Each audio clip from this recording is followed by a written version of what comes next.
যোৰহাটত মেডিকেল কলেজৰ চিকিৎসকৰ আদৰ্শনীয় পদক্ষেপ সম্পূৰ্ণ নিজৰ খৰচেৰে অত্যাধুনিক কৃত্ৰিম অংগ সৰোপণ কৰি সুস্থ কৰি তুলিলে দুৰ্ঘটনাৰ অংগ হেৰুওৱা ব্যক্তিক।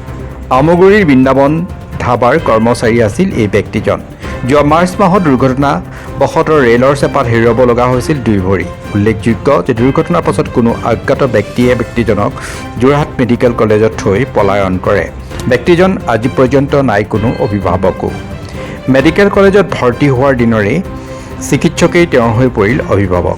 মেডিকেল কলেজৰ ফিজিঅ'থেৰাপি বিভাগৰ ডক্টৰ অংকুৰজ্যোতি বৰা, অস্থি বিভাগৰ ডক্টৰ নয়নমণি দত্ত, দীপজ্যোতি বৰ্মনৰ চেষ্টা তথা তেওঁলোকৰ নিজৰ খৰচেৰে মেডিকেল কলেজৰ অধীক্ষক মানৱজ্যোতি গোহাঁইৰ তত্ত্বাৱধানত যোৰহাট মেডিকেল কলেজখনে প্ৰথমবাৰৰ বাবে কৃত্ৰিম অংগ নিৰ্মাণ কৰি কৃত্ৰিম ভৰি সংৰোপণ কৰি ব্যক্তিজনৰ নতুন জীৱন দিয়ে। তাতকৈও আদৰ্শনীয় কথা হ'ল অভিভাৱকহীন ব্যক্তিজনক গত মাৰ্চ মাহৰ পৰা চিকিৎসাৰ উপৰিও আজি পৰ্যন্ত সকলো খৰচ বহন কৰি আহিছে চিকিৎসককেইজনে। আজি পৰ্যন্ত যোৰহাট মেডিকেল কলেজৰ কৃত্ৰিম অংগ সংৰোপণ ব্যৱস্থা হোৱা নাই যদিও অসম চৰকাৰে যদি এই ক্ষেত্ৰত গুৰুত্ব প্ৰদান কৰে তেন্তে দুৰ্ঘটনাগ্ৰস্ত বা অন্য ৰোগীসকলে যথেষ্ট সকাহ পাব। যোৰহাটৰ মেডিকেল কলেজৰ এইসকল চিকিৎসক যাতে সকলোৰে চিকিৎসকৰ বাবে আদৰ্শ হয়। হয়, আজি এটা কথা জনাবলৈ পাই কিন্তু সুখী হৈছোঁ মই যে আমাৰ মেডিকেল কলেজত 9 মাৰ্চৰ দিনাখন এজন পেচেণ্ট আহিছিলে, ট্ৰেইন এক্সিডেণ্ট হ'ল, ট্ৰেক্টৰৰ 2টা ভৰি কাট খাইছিলে, ইয়াত ভৰ্তি হৈছিলেহি আৰু ইয়াত আহি আমাৰ ইয়াত থৈ গ'ল। পেচেণ্টখিনি কোনো গৰাকী নাছিলে। এই কথাটো ক'ব খুজিছোঁ যে তেখেতে গোটেইখিনি চৰ্চা গোটেইখিনি আমাৰ হস্পিটেলৰ তলৰ পৰা গ্ৰেড 4 পৰা লৈ নাৰ্ছ সকল ডক্টৰ সকলোৱে ভালকৈ কৰিছে। আৰু তেখেতৰ আৰু ডাঙৰ কথা হ'ল যে তেখেতৰ 2খন ভৰি কাট খাই যোৱাৰ পিছত আৰ্টিফিচিয়েল লিম্ব আমি যিটো কওঁ তাৰ তৈয়াৰ আমাৰ নিজৰ মানুহে কৰিছে। আমাৰ PMR ডিপাৰ্টমেণ্ট তেখেতক ধন্যবাদ জনাব বিচাৰিছোঁ। তেখেতলোকে এতিয়া তৈয়াৰ কৰি দিছে। এতিয়া আপোনালোকে দেখিলে পেচেণ্ট কি ধুনীয়াকৈ খোজকাঢ়িছে। তো সেইকাৰণে মই এই কামটো কৰাৰ বাবে যিসকল চিকিৎসক জড়িত মই তেখেতলোকে মই পৰিচয় কৰিব বিচাৰিছোঁ।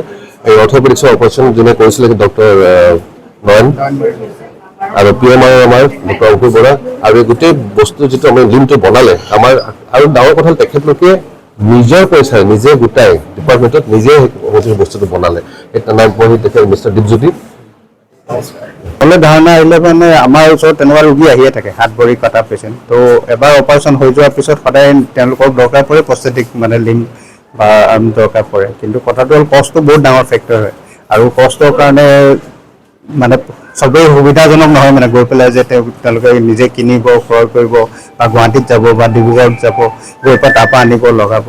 তো এতিয়া যদি কামটো ইয়াতে হয় তো সকলোৰ বাবে সুবিধা হয়, পেচেণ্টৰ বাবে, ঘৰৰ মানুহখিনিক হয়। বৰ্তমানো আমাৰ পেচেণ্ট আছে, এতিয়া আৰু 2জন তেনেকুৱা ৰোগী আছে। যদি ইন হাউচে যদি আমি সেই প্ৰস্থেটিক লিম্বখিনি বনাব পাৰোঁ সেইটো বহুত ভাল কথা মানে।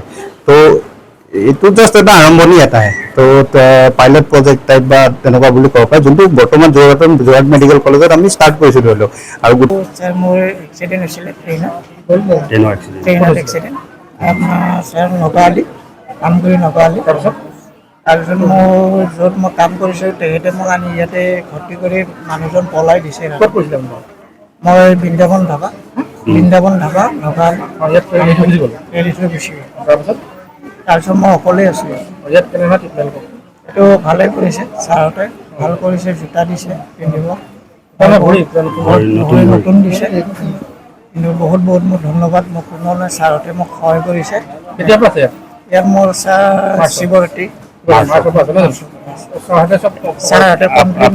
আপোনাক যি 2খন ভৰি লগালে কৃত্ৰিমভাৱে উদ্ভাৱন কৰি, সেই ভৰিখন আপুনি খোজকাঢ়ি কেনেকুৱা পাইছে? ভাল পাইছোঁ। আগৰ দৰে আপোনাৰ আগৰ যিদৰে খোজকাঢ়িছিল তেনেকৈ খোজকাঢ়িব পাৰিছে? মোৰ ঘৰ ছাৰ নলবাৰী কমাৰকুছি। মই ৰঞ্জন বৈশ্য। নতুনকৈ জীৱনটো আহিছে। যোৰহাটৰ পৰা সুমিত দাসৰ প্ৰতিবেদন E24 লাইভ ব্ৰেকিং।